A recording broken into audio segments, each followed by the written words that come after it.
네, 안녕하세요. 오픈 텔레메트리를 활용한 모니터링 세션을 맡은 이용이라고 합니다. 네, 저는 NHN 클라우드에서 모니터링 플랫폼 개발팀에서 근무하고 있는데요. 저희 팀 이름에서 알 수 있듯이 저희 팀은 서비스 운영에 필수적이라 할 수 있는 모니터링 플랫폼을 담당하고 있습니다. 저희 팀에서 담당하고 있는 모니터링 플랫폼에는 사내 모니터링 플랫폼인 엔사이트와 NHN 클라우드의 서비스 모니터링, 그리고 시스템 모니터링 등이 있습니다. 저는 이 중에서 주로 엔사이트와 시스템 모니터링을 담당하고 있는데요. 이번 세션을 통해서 저희 팀에서 신규로 개발한 오픈 텔레메트리를 지원한 모니터링 플랫폼 관련된 이야기와 그리고 저희 팀에서 어떻게 모니터링하고 있는지 설명드리도록 하겠습니다. 네, 이번 세션에서 다룰 내용인데요. 아마 다들 하우트에 대해서 궁금해하실 것 같아요. 그런데 하우트 말씀드리기 전에 먼저 저희 팀에서 왜 오픈 텔레메트리를 선택을 했고 왜 신규로 모니터링 플랫폼을 개발하려고 했는지 그 배경에 대해 말씀드리고 간단하게 저희가 신규로 개발한 모니터링 플랫폼에 대한 소개와 그리고 저희 팀에서 모니터링 하면서 겪었던 문제 그리고 어떻게 해결했는지 그리고 어떻게 모니터링하고 있는지 설명드리도록 하겠습니다. 마지막으로는 간단하게 현재 미래에 대해 공유드리도록 하겠습니다. 네, 그럼 저희는 왜 기존 모니터링 플랫폼을 유지보수 개선하는 것이 아니라 신규로 모니터링 플랫폼을 개발하려고 했을까요? 그리고 왜 오픈 텔레메트리를 지원하려고 했을까요? 지금부터 그 이야기를 해보도록 하겠습니다. 네, 2021 작년이죠. 작년 NHN 포워드 2021에서 저희 팀은 코텍스를 활용한 모니터링 플랫폼 개선기에 대해 공유드린 바 있는데요. 여기에서 족쇄라고 표현한 레거시 모니터링 플랫폼의 제거가 저희 팀의 가장 큰 목표라고 공유드린 바 있습니다. 오늘은 그 두 번째 이야기라고 생각하셔도 좋을 것 같아요. 이 레거시 모니터링 플랫폼을 제거하려고 한 이유는 뭐 다양하게 있지만 사내 서버 전용이란 한계가 존재를 했어요. 요 근래에 들어서 멀티 클라우드 환경에서 시스템을 구축하고 운영하는 사례를 많이 볼 수 있는데요. 뭐 대표적으로 예를 들자면 DR, 재해복구를 들 수 있을 것 같아요. 어떤 시스템을 NHN 클라우드에 배포해 놓고 그리고 AWS 등 타 클라우드에 배포를 해 놓는 거죠. 그리고 평상시에는 NHN 클라우드에 있는 서비스로 서비스를 하다가 어떤 문제로 인해 NHN 클라우드가 사용이 불가능할 때 그럼 그때서는 타 클라우드에 있는 시스템으로 서비스를 하게 됩니다. 이런 상태에서 다시 NHN 클라우드가 복구가 되면 이제 계속해서 NHN 클라우드로 서비스를 하게 돼요. 그런데 문제는 이렇게 하려면은 타 클라우드에 있는 시스템도 모니터링 가능해야 되거든요. 근데 안타깝게도 이 레거시 모니터링 플랫폼은 그게 지원이 불가능했습니다. 네, 왜냐하면 내부적으로 호스트 아이디라는 값을 사용하고 있었는데요. 이 호스트 아이디는 어떤 서버를 구분하는 값이에요. 그런데 문제는 이 사내 서버만, 즉 NHN 클라우드에서 관리하는 서버만 이 호스트 아이디를 발급받을 수 있었어요. 그래서 저희 팀은 타 클라우드를 지원하려면 이 호스트 아이디를 어떤 다른 값으로 대체를 해야 됐거든요. 그럼 전반적으로 로직을 전부 뜯어 고쳐야 되는 상황이었어요. 그런데 다들 아마 아실 거예요. 이미 거대하게 커진 레거시 시스템에서 어떤 중요한 키값을 다른 값으로 바꾼다는 것은 매우 많은 시간과 매우 많은 노력이 들어가겠죠. 그래서 사실 뜯어 고친다고 표현했지만 저희 팀은 사실상 새로 만드는 거랑 별반 다름없다고 생각했습니다. 이런 문제 외에도 저희는 모니터링 생태계 내에서 좀 더 높은 호환성을 갖고 싶었어요. 뭐냐면 저희 지표 같은 경우는 프로메테우스 생태계에서 존재하는 프롬QL 같은 형식으로 데이터를 조회하는 걸 제공했는데요. 조회 부분은 호환성이 그리 낮진 않네라고 생각할 수 있을 것 같아요. 그런데 다만 지표 부분은 사내 전용 프로토콜로 수집을 하고 그리고 사내 전용 에이전트로 수집을 했거든요. 그러다 보니까 이 타 클라우드를 지원하기 위해서는 이 모니터링 생태계 내에서 많이 쓰이는 텔레그래프나 프로메테우스 이런 도구들과 호환이 필요했어요. 그래서 저희는 이 모니터링 생태계 내에서 좀 더 높은 호환성을 가지고 싶었습니다. 그리고 또 하나 아쉽게도 이 지표 전용 모니터링이랑 한계가 존재했는데요. 이 모니터링 대상으로는 지표, 로그, 추적 등이 있는데 아쉽게도 저희 레거시 모니터링 플랫폼은 오로지 지표만 가능했습니다. 그리고 또 하나 이 지표를 RDB랑 TSDB에 분리 보관하고 있었는데요. 이 지표 종류에 따라서 분리 보관을 했어요. 이 성능 지표죠. 호스트 관련 지표는 RDB에 저장을 하고 그 밖에 애플리케이션의 지표는 TSDB에 저장을 했어요. 이제 그러다 보니까 사용자한테는 총 2가지 API들을 제공할 수밖에 없었습니다. 즉 사용자는 내가 줘야 할 지표가 성능 지표인지 먼저 판단을 해야 됐고, 그거에 따라서 API를 다르게 호출하게 되었어요. 그래서 저희 팀은 이제 이런 문제를 해결하려고 신규로 모니터링 플랫폼을 개발하려고 했습니다. 여러 자료 조사를 하던 중에 저희는 오픈 텔레메트리를 알게 되는데요. 근데 오픈 텔레메트리 말씀드리기 전에 먼저 저희는 옵저버빌리티에 대해서 알아볼 필요가 있어요. 이 옵저버빌리티는 모니터링 관련된 여러 오픈 소스들 그리고 여러 상용 솔루션 등에서 많이 노출되고 언급되고 있는 단어인데요. 뭐 한국어로 하면은 뭐 관측성, 뭐 관측 가능성, 뭐 관찰 가능성 등 뭐 다양하게 표현되고 있습니다. 그럼 이 옵저버빌리티가 뭐냐? 이 옵저버빌리티는 시스템 혹은 애플리케이션이 어떤 데이터 값을 출력을 해요. 그럼 그 값을 가지고 시스템을 이해하는 것을 말하는 거거든요. 뭐 예를 들어서 장애가 왜 발생했지? 왜 느려지지? 뭐 사용자의 느낌 속도는 빠를까? 뭐 느릴까? 등등 이런 다양한 질문에 근본적인 원인을 찾는 것을 말합니다. 그럼 이 옵저버빌리티를 확보하기 위해서는 시스템 혹은 애플리케이션은 이 데이터를 출력을 해야 되거든요. 그럼 이때 궁금한 게 생길 거예요. 그럼 모니터링이랑 그리고 옵저버빌리티랑 무슨 관계냐? 무엇일까요? 이 모니터링을 하면은 애플리케이션에서 출력하는 값을 뭐 수집하고 확인하는 활동이라고 하면은 옵저버빌리티는 이 모니터링 활동을 통해서 어떤 값을 가지고 근본적인 원인을 찾아가는 디버깅이 같이 섞인 활동이라고 보시면 될 것 같습니다. 네, 그럼 이 옵저버빌리티를 확보하기 위해서는 측정 데이터가 필요한데요. 이 측정할 데이터에는 총 3가지가 있습니다. 로그, 지표, 추적. 네, 아마 로그 다들 익숙하시죠? 기본 뭐 파일로 출력하시거나 기본 콘솔 아웃풋으로 출력하시죠. 그러면 이런 로그를 남길 때 어떤 데이터 필수적으로 남기시죠? 아마 시간일 거예요. 예, 로그는 시간 기반 텍스트 데이터예요. 그런데 시간 말고도 저희는 더 남기고 있죠. 어떤 거죠? 로거, 뭐 로그 레벨, 로건 이름, 뭐 스레드 네임, 뭐 IP 등등 남겨요. 그럼 이 옵저버빌리티를 확보하기 위해서는 그 로그 안에 존재하는 어떤 의미 있는 데이터를 찾아야 돼요. 근데 저희가 보통 남길 때 뭐 시간 띄고 시간 한 칸 띄고 뭐 로그 레벨 남기고 한 칸 띄고 뭐 스레드 네임 남기고 이렇게 하잖아요. 그런데 이게 텍스트 데이터 보니까 포맷이 되게 자유로워요. 사실 뭐 개발자 마음이죠. 뭐 개발자가 이 로고를 2번째 위치할 수도 있고 뭐 3번째 할 수도 있고. 그러면 이런 데이터를 어떤 수집 도구를 통해서 분석하고 파싱하는 과정이 필요해요. 그런데 이게 다 개발자 마음이니까 그 파싱한 로직들이 매우 복잡해질 수 있어요. 그래서 이 옵저버빌리티를 확보하는 측면에서는 어떤 구조화된 로그를 남기는 것을 권장하고 있습니다. 그럼 이 구조화된 로그는 뭘까요? 쉽게 말해서 제이슨이나 뭐 프로퍼티 파일에서 키는 밸류 형식을 남기죠. 보통 이런 구조를 구조화된 로그라고 말하고 있어요. 다음으로는 지표가 있는데요.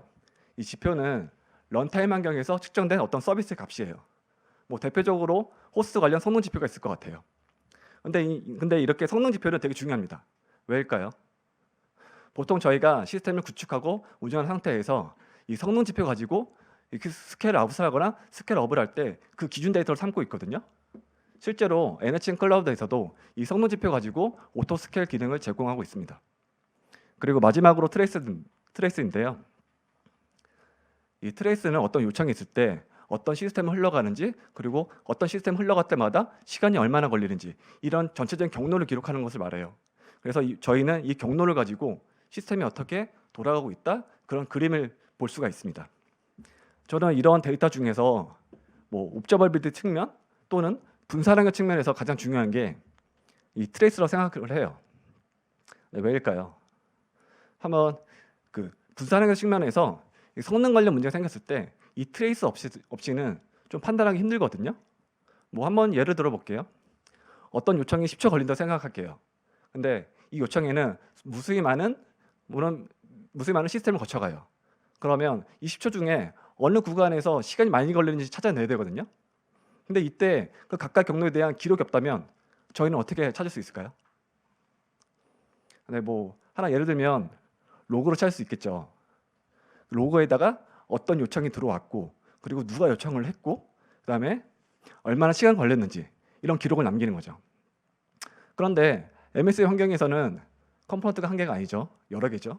그러면 맨 처음 진입한 컴포넌트에서 어떤 컴포넌트를 호출하는지 어떻게 볼 수 있을까요? 어떻게 확인할까요? 뭐 아마 대부분 어플리케이션 코드를 보고 분석을 할 거예요.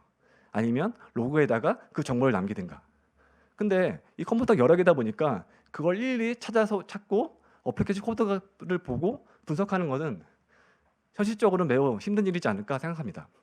그래서 이 분산능력 측면에서는 이 트레이스가 가장 중요하다고 저는 생각을 해요. 네, 그럼 좀 더 트레이스에 대해서 알아볼까요? 보통 트레이스 추적이라고 하죠. 보통 추적은 분산 추적을 의미를 해요. 이 트레이스는 여러 개의 스팬으로 이루어지는데요. 이 스팬은 어떤 단위냐면 어떤 프로세스 처리 과정 또는 그 안에서 세부적인 과정을 말해요. 그리고 이 스팬에는 뭐 시작 시간, 종료 시간 등이 포함되고요. 그리고 스팬은 트리 구조다 보니까 상위 스팬이 뭔지 그 정보를 가지고 있어요. 네, 여기서 그림을 봤을 때 이 상단에 보이는 첫 번째 스팬을 보통 루트 스팬이라고 해요. 보면 루트 스팬에 32ms가 걸렸거든요. 그럼 이 30ms 안에 어떤 컴포넌트를 거쳐가는지 그리고 각 컴포넌트마다 시간이 얼마나 소요되는지 저희는 이 트레이스를 통해서 시스템이 이렇게 돌아가는구나 하고 이해를 할 수가 있어요. 그리고 이 트레이스는 비동기 처리에서도 그 힘을 발휘합니다. 보통 저희가 비동기 처리할 때 많이 어려움이 있죠. 그 비동기 추적을 할 때. 한번 살펴볼게요. 여기 보면 루트 스팬이 40ms 걸렸거든요. 이 의미가 뭐냐면 클라이언트에서 어떤 요청을 했는데 40ms 정도의 응답을 받았다는 거예요. 그런데 이 전체적인 트레이스는 140ms죠. 그럼 나머지 80ms가 어떤 서버 측에서 어떤 동작을 했다는 것을 의미를 해요. 그럼 여기서 보면은 여기까지가 클라이언트에서 느끼는 속도고 이 나머지는 서버 쪽에서 처리하는 거예요. 이 내용을 보면 여기 어서라이즈 서버까지가 샌드하는 것까지가 이제 클라이언트에서 느끼는 행동에 대한 기대치고요. 그리고 요 밑에서 매트릭스 서버에서 어떤 데이터를 수신한 다음에 그거에 맞게 데이터를 처리합니다. 이처럼 트레이스는 동기 처리, 비동기 처리뿐만 해서 자세한 경로를 기록함으로써 우리 개발자 혹은 운전자한테 시스템이 어떻게 돌아가는가를 잘 이해할 수 있도록 큰 그림을 제시해줘요. 이렇게 오픈 텔레메트리는 이런 옵저버빌리티를 도와주는 일종의 프레임워크예요. 뭐 간단하게 오텔이라고 불리우고 있고요. 그리고 하나의 업계의 표준을 자리 잡고 있어요. 뭐 데이터독이나 예거나 뭐 그래프아나리시스 등에서 이미 오픈 텔레메트리를 지원하고 있고요. 그리고 오픈 텔레메트리는 아까 말씀드렸던 지표, 로그, 추적 등을 지원을 합니다. 네, 앞에 보이는 이미지는 이제 오픈 텔레메트리의 컨셉, 약간 개념이라고 해야 될까요? 그걸 설명해주고 있는 그림인데요. 여기 마이크로 서비스 부분이 보이시죠? 사실 애플리케이션이죠. 애플리케이션은 호텔에서 제공하는 API, SDK를 통해서 각종 데이터를 OTAP 형식으로 익스포트하고요. 그리고 쿠버네티스나 뭐 AWS 등에서도 이 OTAP 방식으로 익스포트합니다. 그럼 OTAP 컬렉터가 이를 수집을 해서 각각에 알맞는 옵저버빌리티 백엔드에 지표 데이터를 저장을 하고요. 그러면 사용자는 옵저버빌리티 프론트엔드 또는 API를 통해서 데이터를 조회할 수 있습니다. 이처럼 오픈 텔레메트리는 이 원격 측정 데이터에 대해서 계측, 수집부터 각종 API, SDK 등 다양한 도구를 제공하는 것을 목표로 삼고 있어요. 그래서 저희가 신규로 개발하는 모니터링 플랫폼에 이 오픈 텔레메트리를 적용하면 보다 모니터링 생태계 내에서 보다 높은 호환성을 가질 수 있다고 판단을 했어요. 그래서 저희는 신규 모니터링 플랫폼 개발을 하면서 오픈 텔레메트리를 적용하려고 의사결정을 했습니다. 네, 지금까지 저희가 왜 오픈 텔레메트리를 선택을 했는지 그리고 왜 신규로 모니터링 개발을 하려고 했는지에 대한 설명을 드렸는데요. 계속해서 저희가 개발한 신규 모니터링 플랫폼에 대한 소개와 그리고 그 모니터링 플랫폼을 모니터링하면서 겪었던 문제 그리고 그 문제를 어떻게 해결을 했고 현재 어떻게 모니터링하고 있는지 설명드리도록 하겠습니다. 네, 다들 프로젝트 시작할 때 뭐부터 하시죠? 네, 아마 이름부터 정하실 것 같아요.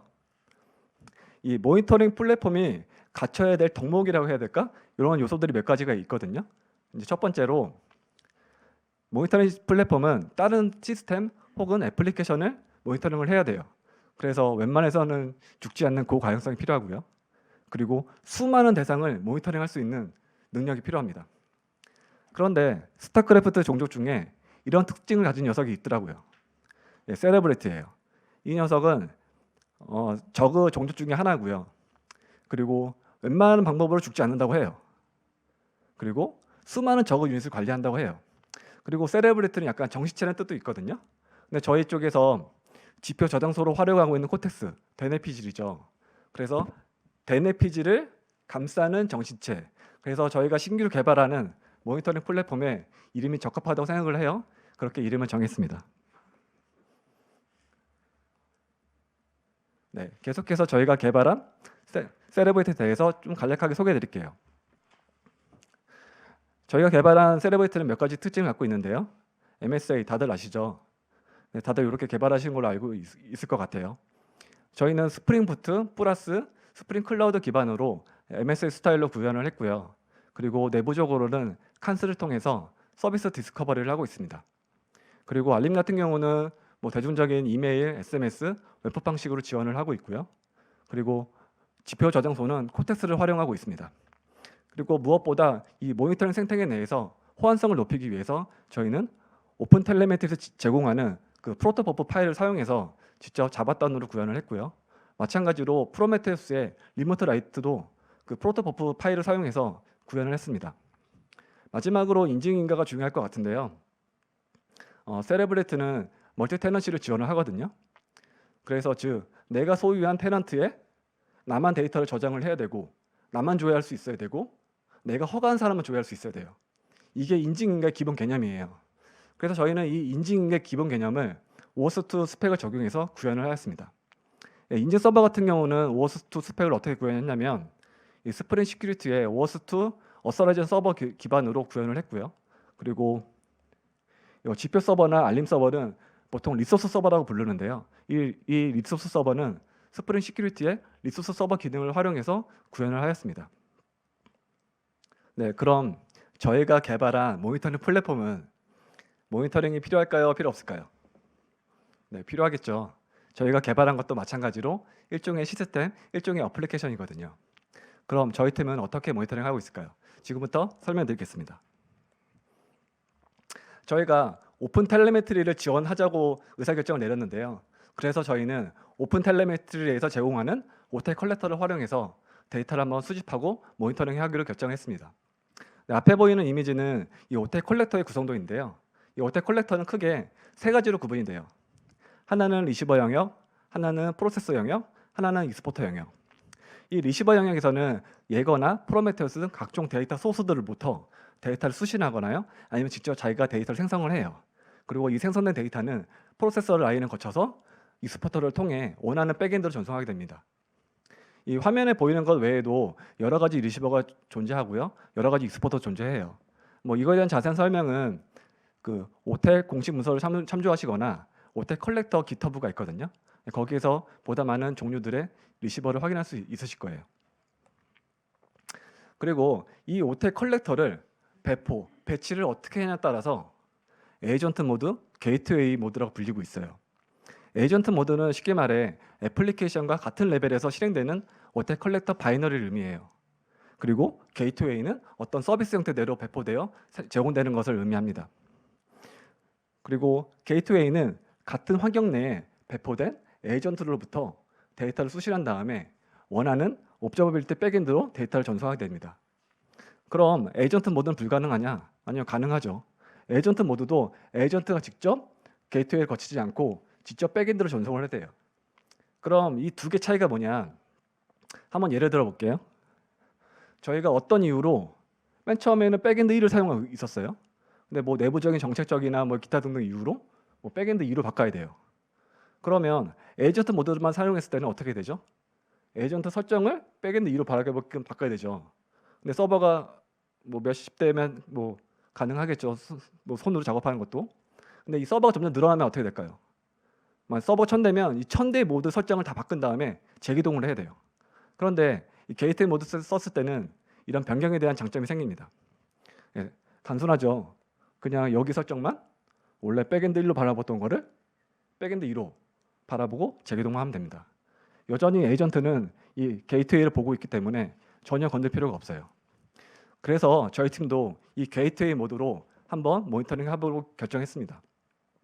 저희가 이 오텔 컬렉터를 사용하면서 모니터링하는 방법이 좀 변경이 있었는데요. 네, 그 변경을 말씀드리기 전에 먼저 저희가 내부적으로 로키나 뭐 그라파나 이런 도구들을 사용을 해요.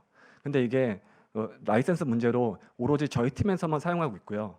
만약에 이런 것들을 도입하시려고 계획 중이시라면 한번 라이센스 검토해 보시는 것이 좋을 것 같아요.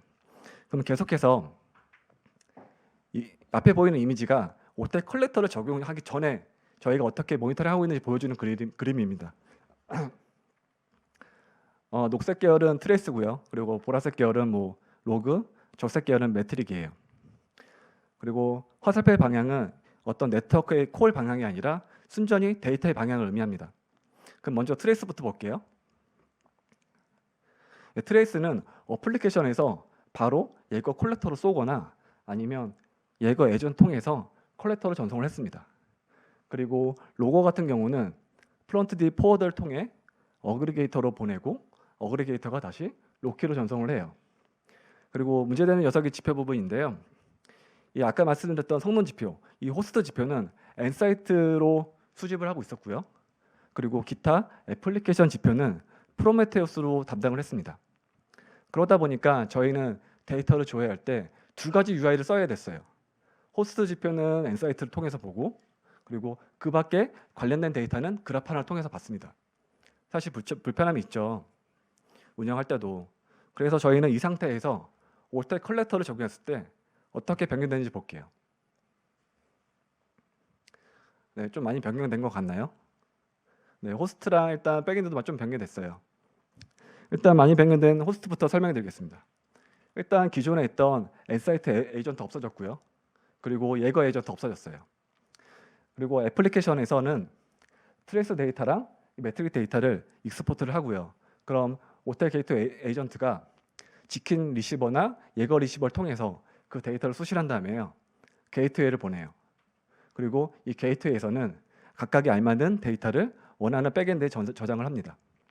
그리고 로그 같은 경우는 프론트 딥 포워더를 통해서 게이트웨이를 보내고 게이트웨이에서 로키를 보내고 그리고 그래파나에서 저희는 이제 모든 데이터를 확인하고 있습니다. 근데 여기서 아마 궁금하실 것 같은데 왜 로그는 프론트 딥가 남아있지라고 생각하실 것 같아요.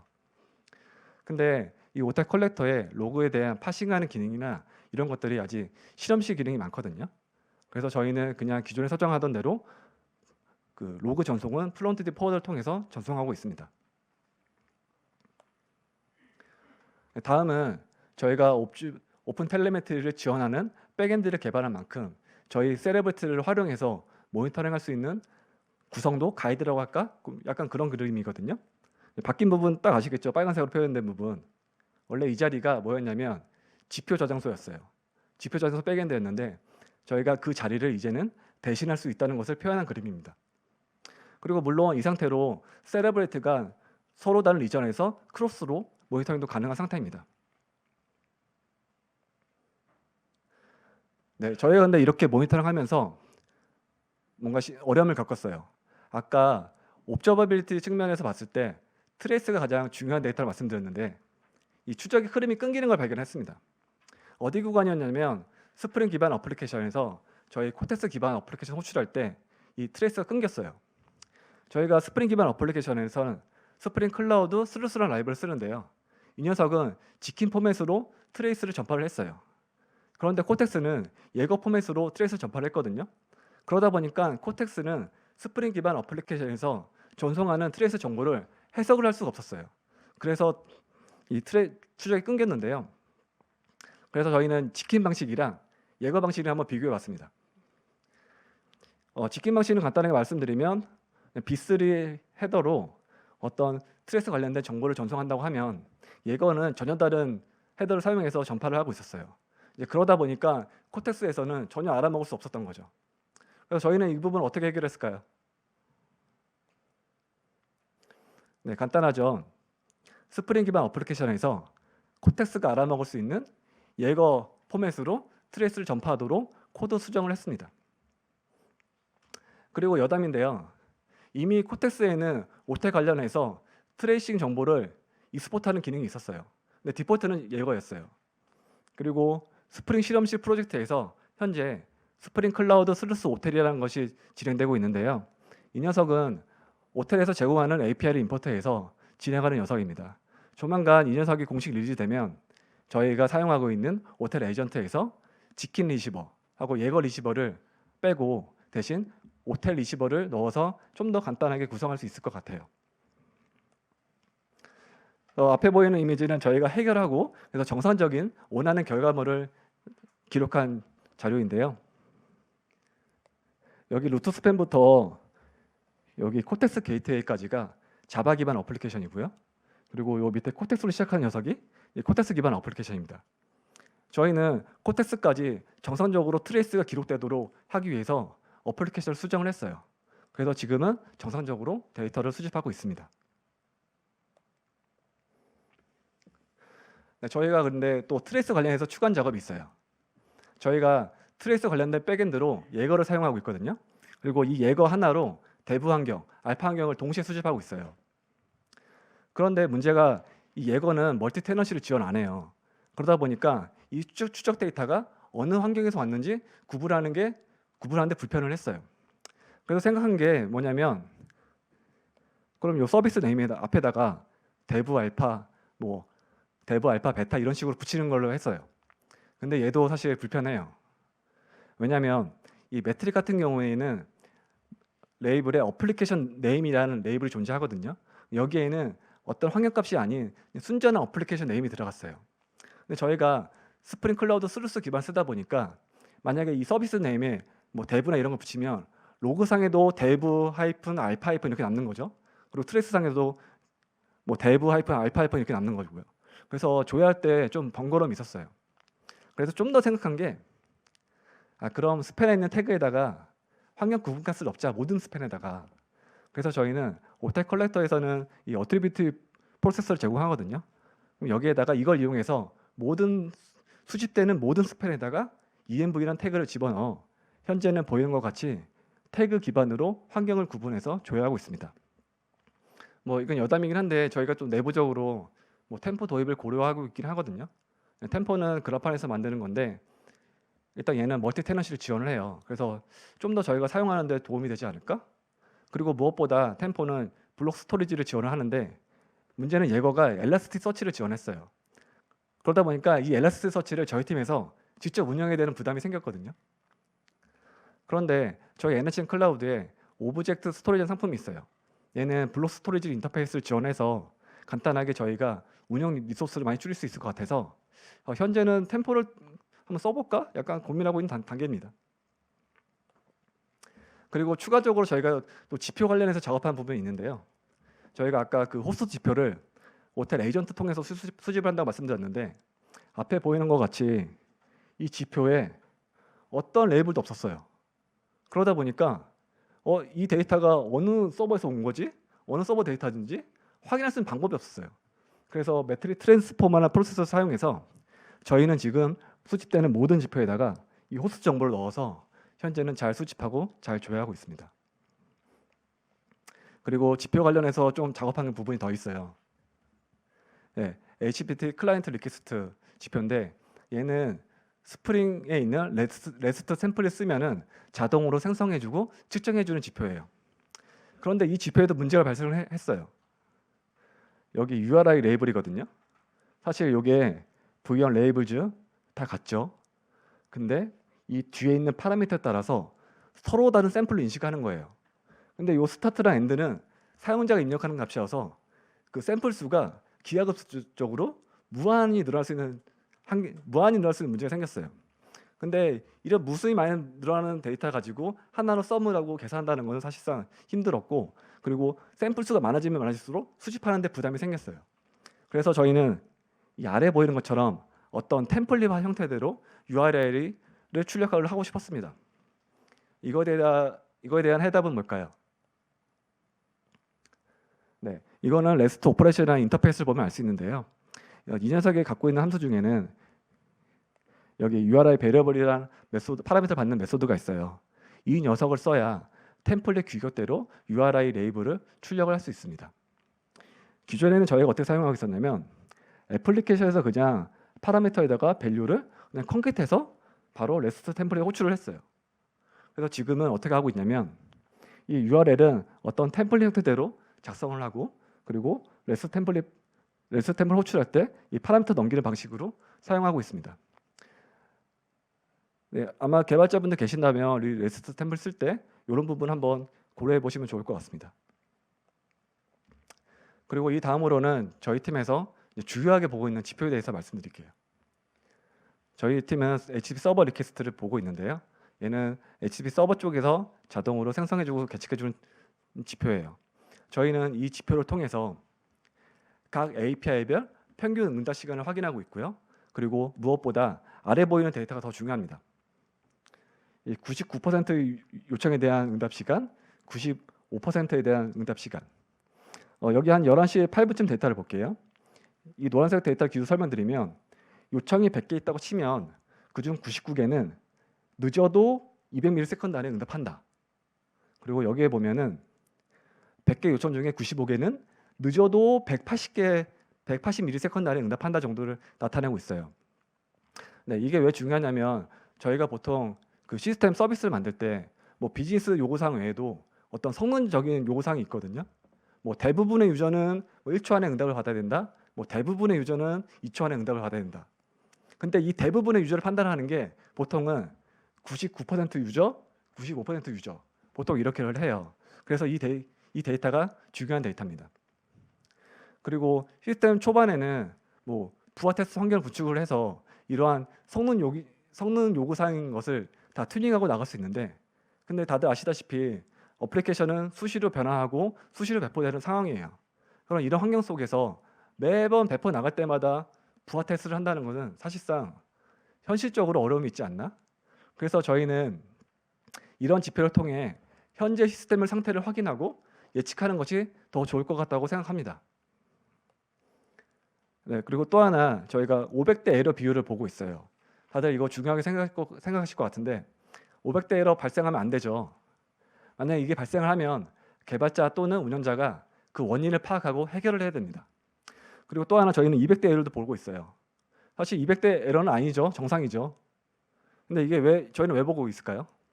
만약에 500대 에러가 없는데 200대 에러가 점점 감소한다? 그럼 무엇이 문제일까요? 근데 아마 400대 요청이 많을 거예요. 그럼 400대 요청은 순전히 클라이언트가 잘못 사용하고 있는 거잖아요. 그럼 뭐가 문제냐면 저희가 제공한 어떤 API 가이드에 뭔가 오류가 있는지 아니면 특정 클라이언트가 내가 허용하지 않은 테넌트에 접근을 하고 있는 건지 판단할 수가 있어요. 그래서 이런 판단을 해서 뭐 가이드를 할 수 있다면 좀 더 나이스한 운영을 할 수 있을 것 같습니다. 저희가 한번 영상을 한번 준비해 봤어요.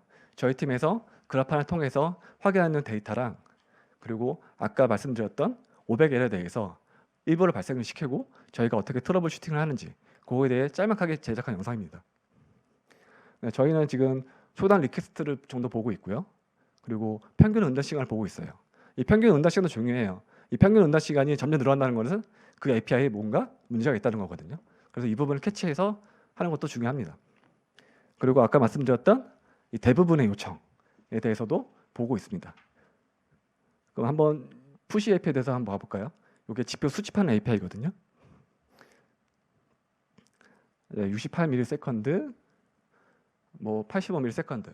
저희는 그래서 대부분의 유저들가 80ms 안에는 응답이 가능하다라고 판단을 하고 있습니다. 네, 중요하다고 말씀드렸던 500대 에러인데요. 저 API 푸시에 대해서 한번 500대 에러를 발생시켜 볼게요. 네, 뭐 방법은 간단하죠. 그냥 서버 죽이면 되죠. 네, 500대 에러 하나 발생을 했네요.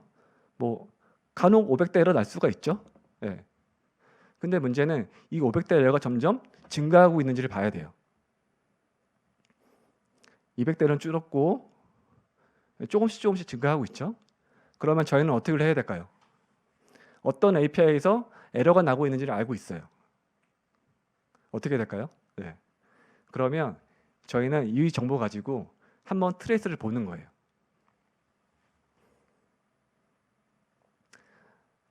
네, 환경은 대부고요. 애쉬 스테터스 500 가지고 한번 조회를 해보겠습니다. 그러면 이렇게 조회를 해서 여러 가지 트레이스가 잡힐 거예요. 그 중에 하나를 복사해서 좀 더 자세하게 그 경로를 조회해 볼 필요가 있어요. 네, 오른쪽에 보면은 이제 상세 화면입니다. 네, 조회를 하고 그러면 관련된 추적 정보가 쭉 나와요. 인증 서버까지 거쳐갔고 중간에 매트릭 서버에서 500에러 났네? 까지 확인했어요. 그러면 저희는 또 어떻게 해야 될까요? 그러면 이 트레이스 아이디 가지고 한번 로그에서 검색을 해보는 거예요. 어떤 어플리케이션인지 알았죠? 매트릭 서버. 그런 다음에 복사한 이 트레이스 아이디를 조회를 하는 거예요. 네, 코텍스 서버 게이트웨이가 이상하다고 알려주네요. 그럼 저희는 이런 정보를 바탕으로 코텍스 게이트웨이를 점검하면 됩니다. 네, 지금까지 저희가 어떻게 모니터링하고 말씀을 드렸는데 모니터링 잘하기 위해서 저희 팀이 한 행동이 있어요. 네, 무엇일까요? 일단 에이전트를 좀 더 간단하게 오텔 게이트웨이를 적용한 부분도 있고요. 그리고 UI도 하나로 통합한 것도 있고요. 근데 무엇보다 중요한 것은요. 저희가 끊기는 추적을 잇기 위해서 프롬에서 코드를 작성을 하고 그 다음에 잘못된 지표를 출력하는 것을 올바르게 저희가 원하는 형식대로 출력하도록 코드 수정을 했어요. 사실 모니터링 잘하기 위해서는 어떤 도구, 어떤 툴을 사용하냐는 두 번째 문제인 것 같습니다. 가장 중요한 것은 시스템 혹은 애플리케이션에서 출력할 데이터를 올바르게 출력하냐. 저는 이게 가장 중요하다고 생각하고 있습니다. 네, 지금까지 저희 팀에서 모니터링 하면서 겪었던 문제와 어떻게 해결하고 있는지 설명드렸는데요. 네, 마지막으로는 저희 팀의 현재 미래에 대해 말씀드리겠습니다. 네, 아쉽게도 아직 지표 전용이란 수식어는 뗄 수 없을 것 같아요. 아직은 로그랑 트레이스를 커버를 못 하거든요. 그래서 저희는 중장기적인 목표로 로그랑 트레이스를 지원하려고 계획 중에 있습니다. 현재는 이거와 관련해서 알맞은 저장소를 서베이하고 있고요. 그리고 각종 문서나 자료들을 자료조사 중에 있어요. 근데 무엇보다 가장 중요한 건 이거죠. 아까 맨 처음에 서두에 말씀드렸던 레거시 모니터링 플랫폼의 제거. 아쉽게도 현재는 공존해요. 일부 시스템 서비스가 신규 모니터링 플랫폼으로 전환을 했는데요. 여전히 많은 시스템들이 레거시 모니터링 플랫폼을 사용하고 있습니다. 그래서 저희는 차근차근 이 부분들을 전환을 해서 궁극적으로는 레거시 모니터링 플랫폼을 제거하려고 하고 있습니다. 그리고 제가 담당하고 있는 NHN 클라우드의 시스템 모니터링도 이 내부적으로 이 레거시 모니터링 플랫폼을 사용하거든요. 그래서 이 부분도 전환을 해서 저희 NHN 클라우드의 시스템 모니터링도 타 클라우드의 시스템을 모니터링할 수 있도록 되는 날이 빨리 오도록 작업하는 것이 저희 목표이기도 합니다. 네, 지금까지 제가 준비한 내용은 여기까지인데요. 혹시 궁금하신 사항 있으시면 자유롭게 질문 부탁드리겠습니다.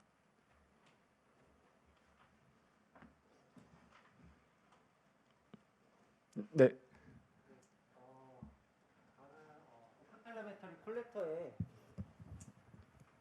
네, 네, 오픈 텔레메트리 콜렉터에 그 프로토 버퍼 가지고 gRPC로 매트릭을 쏘고 싶은데요.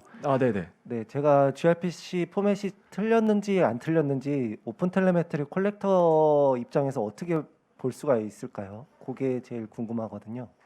아, 제가 잘 질문을 이해 못했는데요. 오텔 컬렉터를 사용을 하시는데, 네, 오픈 텔레메트리 콜렉터에서 이제 네, gRPC로 매트릭 정보를 수집을 이제 리시버를 이제 수신을 네, 하려고 해요. 네, 그래서 제가 프로토 버퍼로 매트릭 정보를 조합해 가지고 이렇게 오픈 텔레메트리 콜렉터로 익스포트를 했는데 네. 수집이 잘 된 건지 안 된 건지 잘 모르겠어 가지고 오픈 아, 텔레메트리 콜렉터에서 얘가 어떤 포맷이 틀렸는지 안 틀렸는지를 어떻게 알 수가 있는지. 네. 실제로 경험상 저희가 그것까지는 확인할 수 없었고요. 아마 이게 좀 도움이 되실 것 같아요. 이때 오텔 컬렉터에 그 익스포터 중에요. 로깅이랑 익스포터가 있거든요. 그래서 그 서비스 파이프라인을 구성을 하시잖아요. 그래서 만약에 매트릭이라고 치면은 매트릭 파이프라인에다가 맨 처음에 리시버 두고 중간에 프로세서 두고 맨 마지막에 익스포터 두실 것 같은데 여기 익스포터 중간이나 넣으시면 확인할 수 있지 않으실까 생각이 됩니다. 네, 네, 안녕하세요. 발표 너무 잘 봤습니다. 지금 트레이스 데이터에 대해서 적재 파이프라인이 다 구축되어 있고 그리고 대시보드도 시연해서 보여주신 것 같은데 네. 왜 넥스트 호텔 말씀 주실 때 지표 전용이라고 말씀해 주신 거는 무슨 이유 때문일까요? 사실 그 OTLP 그 인터페이스를 보면요, 세부적으로는 그 지표 데이터, 로그 데이터, 트레이스 데이터를 하나의 요청에 보내는 것이 아니라요, 각각의 API별로 따로 존재합니다. 프로토 버프 파일이. 그래서 다만 저희는 아직 이 세 가지 영역 중에 그 매트릭만 지원하는 인터페이스만 뚫어놓은 상태예요. 그래서 지표 모니터링이라고 말씀드린 부분이고요. 그러면 지금 네. 실제로 트레이스 데이터가 적재되고 있지 않는 건가요? 신규 모니터링 서비스에서는? 네네, 맞습니다.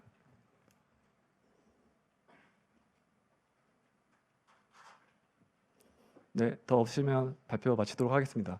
네, 감사합니다.